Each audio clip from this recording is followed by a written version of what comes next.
인천 사회서비스원 들여다보기. 이 시간에는 인천시 사회서비스원에 속한 다양한 복지시설과 또 사람들을 만나보는 시간입니다.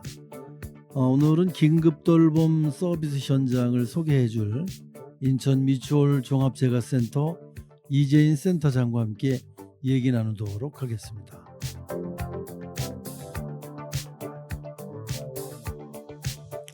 자, 오늘 자리에 모셨습니다. 안녕하세요.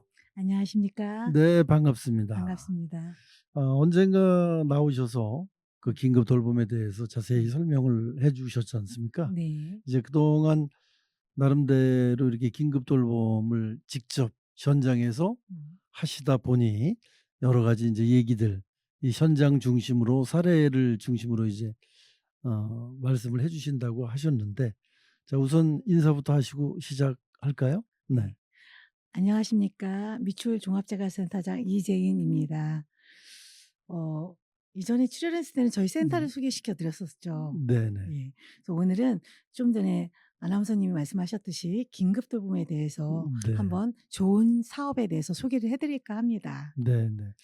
자, 이 돌봄이 굉장히 여러 종류가 있어요. 그죠? 네. 네. 돌봄이라고 이렇게 딱 찍어서 한 가지만 있는 게 아니고, 뭐 예를 들자면 뭐 노인 장기 요양 서비스와 긴급 돌봄, 또 음, 일상 돌봄, 뭐 그렇게 나눠져 있지 않습니까? 맞습니다. 이제 그걸 또 다시 한번 상세히 우리 또 듣는 분들과 보시는 분들을 위해서 설명을 하고 넘어가시죠. 네. 돌봄 서비스에는 여러 가지 종류가 있는데 민간 기관과 같이 하는 노인 장기 요양 서비스도 있고요.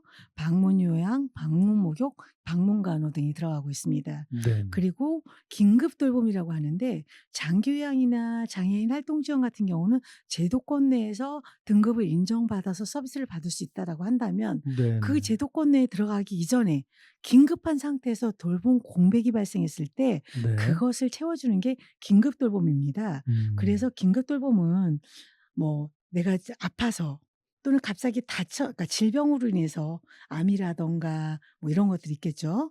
그리고 뭐 부상, 골절이라든가 네. 사고라든가 또 수술 후 퇴원 이래 가지고 돌볼 사람이 없거나 나 네네. 혼자서 돌볼 사람이 있어도 가사 생활 그러니까 직장 생활로 인해서 그 상황에 풀로 있을 수가 없을 때 그래서 네네. 돌봄 공백을 채워주기 위해서 긴급 돌봄이라는 게 제도권 내로 진입하기 전까지 네네. 이행 과정으로 있는 제공입니다. 네네. 또 하나는 일상 돌봄이라는 것도 있는데요.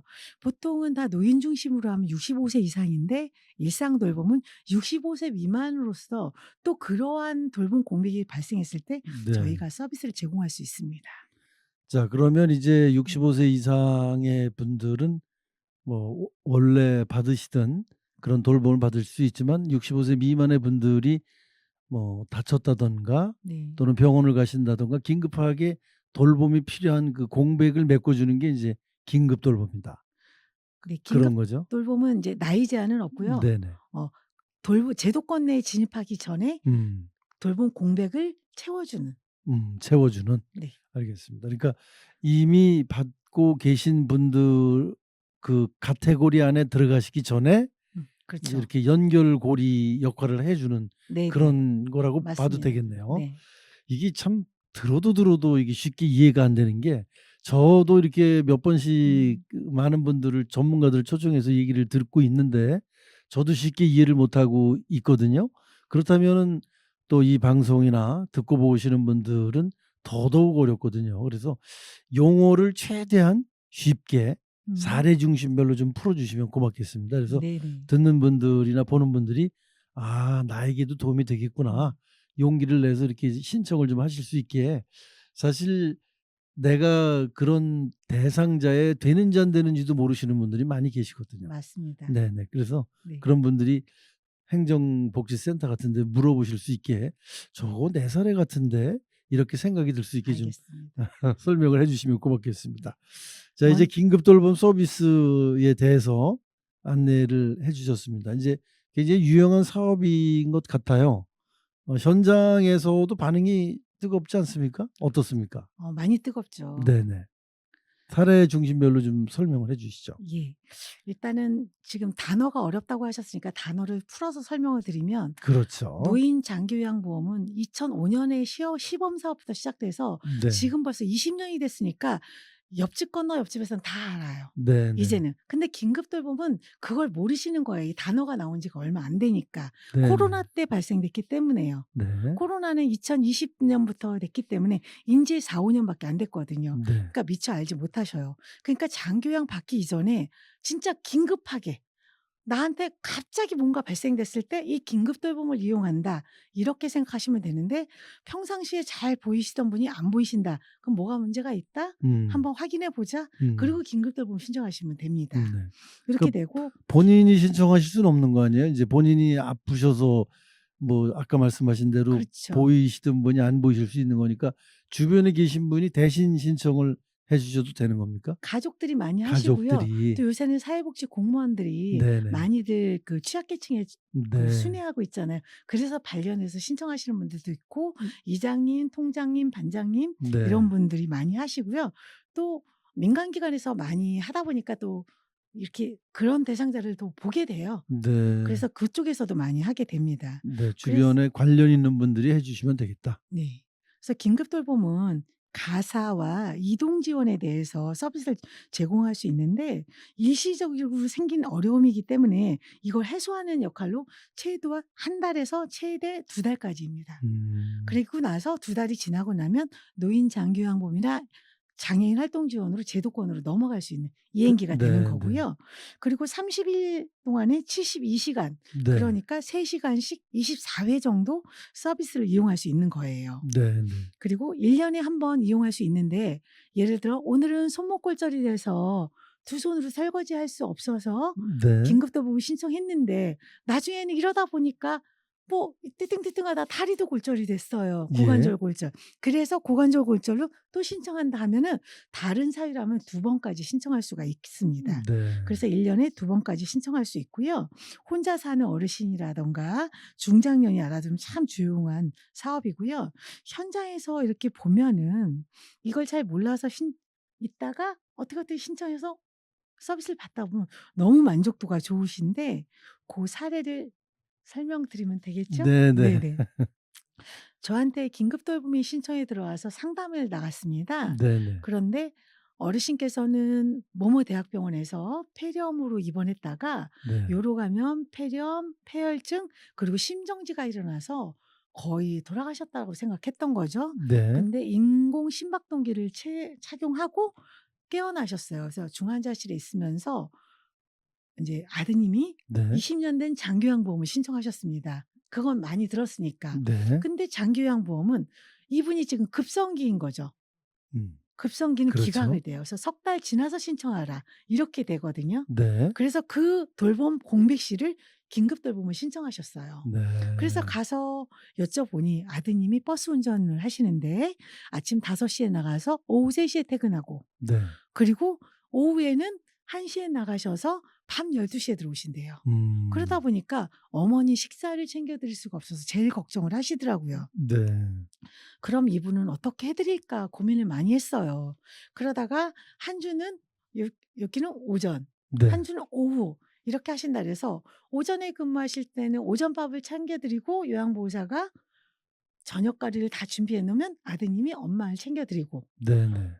오후에 근무하실 때는 오전에 와서 가사 지원과 아드님이 또 피곤하시잖아요. 전날 밤에 늦게까지 일하셨으니까. 예예. 그래서 가사 지원 다 해 놓고 저녁 때 가서 또 밥을 차려 드리고 해서 하루 2번 가는 서비스를 한 주는 1 번, 한 주는 2번 이렇게 했더니 아드님께서 그 일정표를 보시더니 "어떻게 내 입장을 고려해서 이렇게 음. 딱 맞춤이냐." 진짜 맞춤형 서비스라고 너무 감사해 하셨어요. 네네. 그런 것들이 진짜 사소한 거지만 요렇게 2번 갈 수 있는 것도 어떻게 보면 요양보호사 선생님들도 이 집 갔다가 3 시간 하고 두 번째 집에서 3 시간 하고 끝나면 되는데 네네. 끝자리가 1 시간짜리 간다는 것은 돈이 안 돼서 요양보호사 선생님도 많이 기피하시거든요. 네네. 근데 저희 기관은 시에서 운영하다 보니까 네네. 민간 기관에서 좀 어려워하시거나 또 네네. 수익 사업이 안 된다고 포기하시는 것들을 저희한테 토스하거든요. 네네. 그래서 그 맞춤형으로 서비스를 제공하니까 사실 수익보다 저희는 민간에 못하는 부분, 힘든 음. 부분을 채워줘야 되다 보니 네네. 그랬더니 아드님께서 너무 만족해 하셨고 또 그 서비스가 쭉 이어갈 수 있는 계기가 되었던 것 네네. 같습니다. 잘하셨네요. 음. 아무래도 뭐 버스 운전을 하실 테니까 이 근무 시간이 이게 정확하게 네. 매일 같은 시간대에 나가시는 게 아니고 뭐 새벽에 나가실 때도 있고 오후에 그쵸. 나가실 때도 있고 그렇죠. 그러시니까 고 시간을 잘 맞춰서 음. 긴급 돌봄으로 연결을 했고 네. 민간에서는 하기 어려운 부분들을 공공 부분에서 채워 주시면서 이 우리 그 환자분은 긴급 돌봄을 받으시는 분은 전혀 공백이 없게 그렇죠. 고렇게 연결을 해 주셨군요. 예 네. 맞습니다. 그러니까 이제 많이만 알고 있으면 정말 우리 어머님, 아버님에게 굉장히 도움이 많이 될 것 같아요. 맞습니다. 요즘 뭐 고령 사회라고 해서 이제 늦게까지 일하시는 분들도 많이 계시고 또 이제 자녀들이 직장 생활을 하니까 부모님을 맞아요. 그렇게 꼬박꼬박 챙겨 드리기가 사실은 쉽지 않거든요. 이제 맞습니다. 그런 경우에 우리 긴급 돌봄을 많이 활용을 하시면 좋겠다. 네 네. 맞습니다. 예, 지금 이제 버스 운전을 하고 계신 우리 남자분의 사례를 하나 전달을 해 드렸어요. 그 아버님은 그래도 나름 뭐 건강이 많이 좋아지셨나요? 어머님이신데 어머님이신가요? 지금은 많이 호전되셔 가지고 요번에 성탄 행사로 저희가 가서 어머님하고 같이 노래 부르고 네. 프로그램을 하고 왔는데 너무 빵긋빵긋 웃으시고 네. 일단은 아드님이 일하실 때 운전할 때 제일 많이 걱정하시잖아요. 네네. 요양보호사가 "오늘은 무엇을 드렸고 어떻게 운동을 했습니다."라고 문자 메시지까지도 다 회신해 드리니까 서로 믿고 신뢰하면서 지금은 너무 두 분 다 아드님이나 음. 어머님이나 너무너무 만족해하고 계십니다. 네. 우리 주변에 이런 어려움에 처해 있는 분들이 많이 우리 또 미추홀 재가센터를 이용하시는 것도 좋겠지만 인천 미추홀 종합재가센터의 권역 내에 있는 분들은 음. 옹진도 관여를 하신다고 하시지 않았나요 그때? 네. 취약지로 갈 수는 네네. 있는데 실질적으로 노인 인구라든가 그 이하 인구가 노인 인구는 이미 되어 있고 그 이하 인구가 대상자가 아직은 없어서 네네. 저희한테 신청이 안 들어와서 그렇습니까? 가 보지는 못했습니다. 네네. 할 수는 있는데. 네. 옹진 쪽에 이런 긴급한 사항이 있는 분들은 아마 앞으로 저희 방송이나 유튜브를 통해서 많은 분들이 관심을 가져 주시지 않을까. 그리고 인제 저희 프로그램이 이 90.7 메가헤르츠 경인 방송하고 음. 또 제휴를 해서 이제 현재 나가고 있거든요, 공중파에서. 그리고 음. 어르신들이 많이 들으시는 5 시부터 7 시까지 새벽 시간대에 또 프로그램을 많이 저희가 운용을 하고 있기 때문에 음. 지금 이 방송도 아마 듣고 계실 거예요. 그래서 그렇군요. 어르신들이 저희 뭐 옹진 쪽에 계신 분들도 방송을 들으시면서 '아 나도 한번 이용을 해 봐야 되겠다.' 이런 생각을 가지실 수도 있고요. 네. 주변에 그 또 어려움에 처해 있는 자제분들도 또 이렇게 듣고 계실 맞습니다. 테니까 자세히 설명을 좀 해 주시기 바라겠습니다. 네. 자 이제 어머님을 돌보지 못한 우리 버스 기사분의 사례를 들어봤고 또 뭐 좋은 사례 하나 또 있나요? 어 작년이죠. 인제 작년 네네. 10 월에 폐암 진단을 받으신 아버님이 계셨습니다. 네네. 이혼하셨고 자녀들은 다 출가하고 직장 생활을 하시기 때문에 한 15평 아파트에서 혼자 기거하셨던 분인데 네. 당시는 또 인제 암을 받으니까 청천벽력이셨겠죠. 네. 그랬던 상황에서 4 기를 판정받으셔서 수술도 못 하시고 항암 치료를 하시는데 이 항암 치료를 하다 보면 너무 환자가 완전 그렇게가 돼서 네 다운되잖아요. 네네. 그래서 저번에 긴급돌봄 신청하셨었고 금년에 인제 해가 넘어가는데 1월 1일 날 입원하셔서 1월 2일 날 항암 치료받고 3일 날 퇴원하시는데 네네. 12월 달부터 미리 부탁을 하시더라고요. 음. 내년 거 나오면은 꼭 해 달라고. 그래서 음. 사전에 미리미리 신청을 해 가지고 어제부터 서비스가 들어갔는데 네. 오늘 또 보니까 어르신이 너무 기력이 없어서 식사도 못 하시고 그냥 누워 계시고 그냥 그렇대요. 진짜 보기 너무 네네. 안쓰럽다고 말씀하셔요. 그래서 어. 자제분들이 직장 생활 하시니까 돌볼 수가 없잖아요. 그래서 그렇죠. 그렇게 힘들 때 돌볼 수 없을 때 또 항암은 고 일시적으로 한 일 주일에서 열흘 정도만 좀 버티고 나면 좀 기력이 좋아지세요. 네네. 고 진짜 필요할 고 타이밍에 긴급하게 저희가 투입해서 밥하고 빨래하고 반찬하면서 아버님 음. 식사까지도 챙겨 드리는 요런 일을 음. 하고 있죠. 네. 그래서 따님도 직장에서 있으면서 만족해 하고 계세요. 네네. 뭐 예전에는 다 무료 사업이었는데 인제 작년부터 해서 본인 부담금이라고 해서 기초생활수급자는 무료, 그리고 이제 차상위도 약간 무료 또는 10% 내시고요. 그리고 중위소득 120% 에서 160% 까지는 25%, 네네. 그리고 160%가 넘으신 분들은 전액, 비용 전액 내시는데, 제도권 내에서 이용할 수 없고 가족이 할 수 없다면 흔히들 간병인 쓰시잖아요. 네. 그거하고 똑같은 건데, 사설 간병인이나 외국인 간병인보다 국가에서 인증해 주고 시에서 보증하는 전문적인 케어가 제공한 사회서비스원의 직원들한테, 요양보호사한테 받으시면 쪼끔 네네. 더 편안하시고 신뢰하실 수 있을 거라고 생각합니다. 네네. 그래서 사명감이 더 있으실 테니까. 그렇죠. 자, 그리고 이제 어차피 그 사설 요양 병원이나 또 그런 곳을 이용하시는 경우에는 금전적인 부담이 있으신데, 이게 기초 수급자가 아니면은 자기 부담금이 조금 발생이 되는군요. 예. 10% 에서 한 25% 까지 아, 그 발생이 정도만? 됩니다. 예. 네. 그러면 이제 직장을 다니시는 자녀분들이 아 이 몸이 불편하신 부모님들을 모시고 계신 분들에게는 굉장히 필요한 제도가 이 긴급 돌봄 제도인 것 같아요. 그렇죠. 본인이 맘 편하게 직장을 출근할 수 있을 테니까. 진짜 가장 중요한 거는 갑자기 어택이 와서 쓰러져서 병원에 입원했을 때까진 괜찮은데, 네네. 퇴원하고 나면 제도권 내에 진입하려면 일정 기간이 지나야 되거든요. 그렇죠. 고전에 그 돌봄 공백 기간에는 이 적은 비용으로 서비스를 받을 수 있으니까 네네. 만족도가 크실 수밖에 없습니다. 부모님들은 연세가 있으시기 때문에 음. 몸이 한번 불편하시면 상당히 거동하시는 데 불편함이 많습니다. 우리 그쵸. 자녀분들은 직장도 다니셔야 하고 음. 또 등등 뭐 자영업을 하신다거나 움직이셔야 될 때 아닙니까, 자녀분들은. 그러니까 그런 그렇죠. 움직임을 하고 어떤 사업을 하신다거나 음. 직장을 다니시거나 이런 분들이 모두 이용할 수 있는 긴급 돌봄, 주변의 행정복지센터에 음.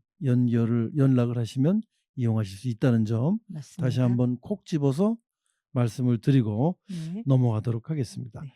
자, 현장에 나와 계시는 우리 요양보호사 여러분들 많이 보람을 느끼시지요? 힘든 만큼 보람도 큰 것 같습니다. 네네.